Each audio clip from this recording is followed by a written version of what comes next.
आज मैं जो आप लोगों को कहानी सुनाने वाला हूँ वो कहानी है मनोज की।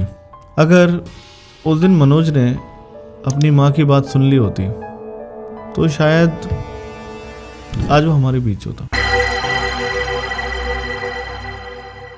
ये कहानी है पतरातू हाईवे से रिलेटेड, जो बेसिकली झारखंड का एक काफ़ी फेमस हाईवे है और ये रांची से कनेक्ट करता है।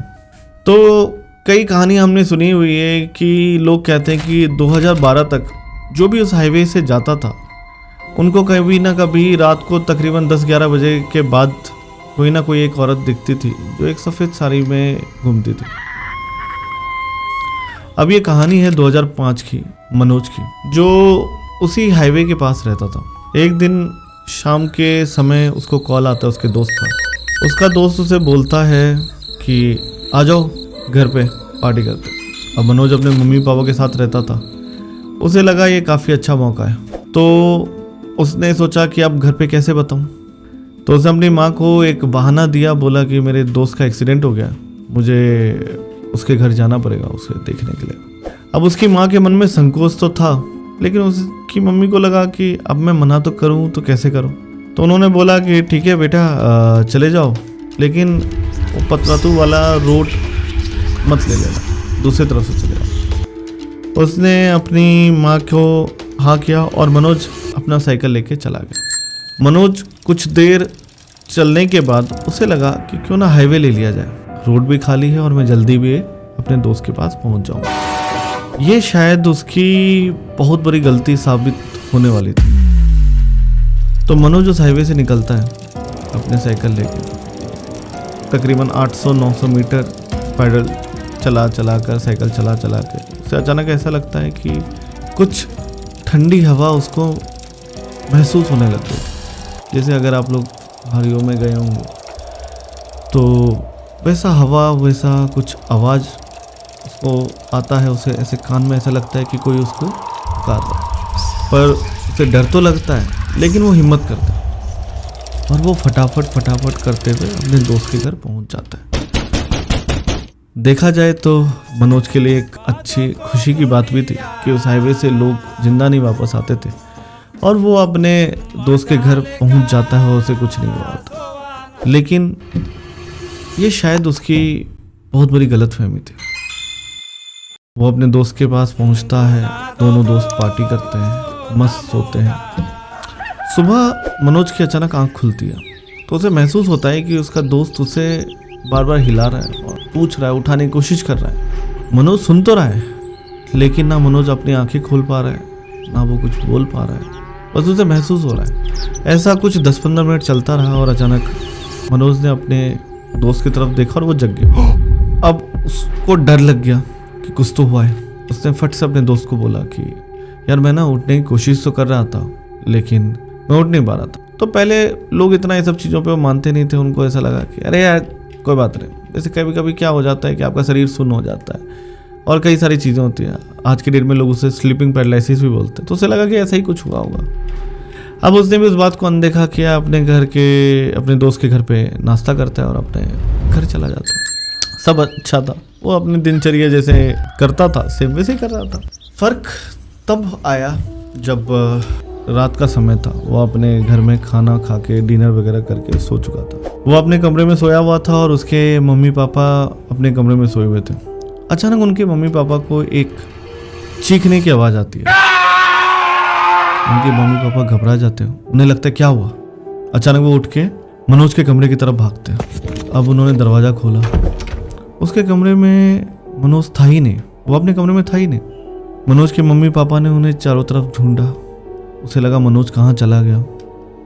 फिर अचानक उसे एक रोने की बोले या सिसकने की आवाज़ सुनाई दी और वो आवाज़ घर के अंदर नहीं थी, वो आवाज़ घर के बाहर से आ रही थी। तो उसके मम्मी पापा ने घर का दरवाज़ा खोला, वो बाहर की ओर गए तो उसे अपने घर के जस्ट उनके पास एक छोटा सा बगीचा था, वहाँ पे मनोज दिखता है और मनोज ने कोई कपड़े नहीं पहने थे और वो रो रहा था, बहुत ज़ोर से रो रहा था। अब मनोज की मम्मी उसको चुप कराने चली गई, लेकिन कहीं ना कहीं मनोज के पापा को लगा कुछ तो गलत है, कुछ तो संदेह है। अब उनके पापा ने अपनी समझदारी दिखाते हुए उस टाइम तो सिचुएशन को संभाल लिया, लेकिन अगले दिन वो अपने आचार्य जी के पास चले गए। कहते हैं कि वो आचार्य जी काफ़ी अच्छे थे, जो ये भूत प्रेत इन सब में ठीक करते थे। तो उन्होंने गए, उन्होंने बोला गुरुजी ऐसी ऐसी दिक्कत आ रही है, कुछ मदद करें। गुरुजी ने कहा आप एक काम करिए, आप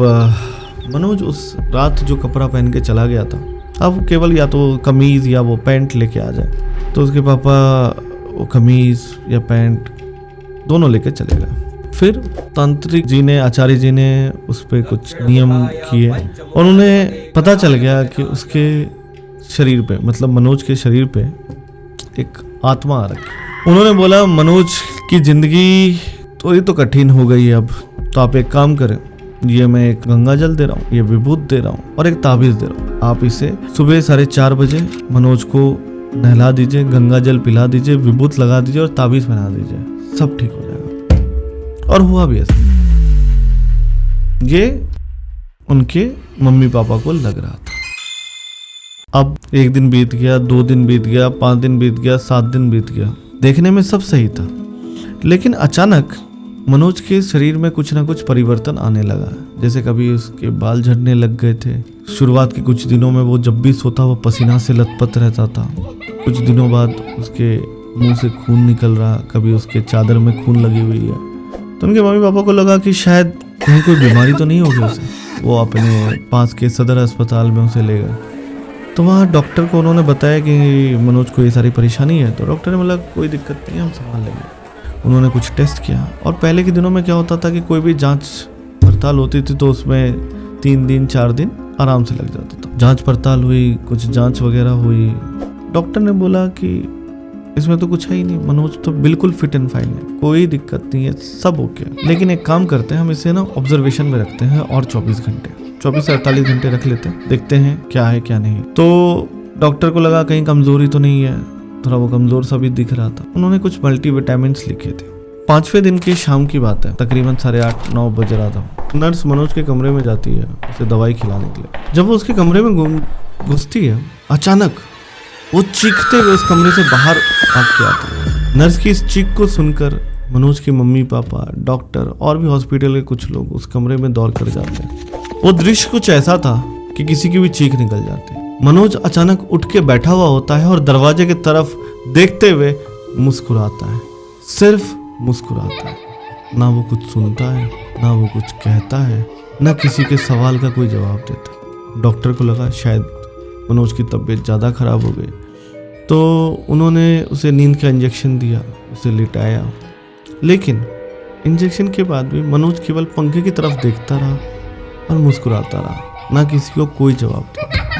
1 दिन बीत गया, 2 दिन बीत गया, 3 दिन बीत गया, मनोज सोया ही नहीं। 4थे दिन तकरीबन 8:46 पे मनोज इस दुनिया को छोड़ के चला गया। उसकी मम्मी के लिए एक बहुत बड़ा अफसोस था कि काश मैं मनोज को उस रात रोक देती। इस कहानी में कई सारी सीख है, लेकिन जो मुझे ऐसा लगता है, जो सबसे मेन सीख है कि हमें अपने ना बड़े बुजुर्गों की बात सुन लेनी चाहिए, क्योंकि उनका तजुर्बा हमसे ज़्यादा है और शायद हम अपने जीवन में कुछ बेहतर कर पाएंगे अगर हम अपने माँ बाप का सुनते हैं। तो थैंक यू दोस्तों, आपने मेरे कहानी को अंत तक सुना। अगले हफ्ते फिर आता हूँ एक नई अनकही अनसुनी कहानी के साथ। तब तक के लिए गुड नाइट दोस्तों।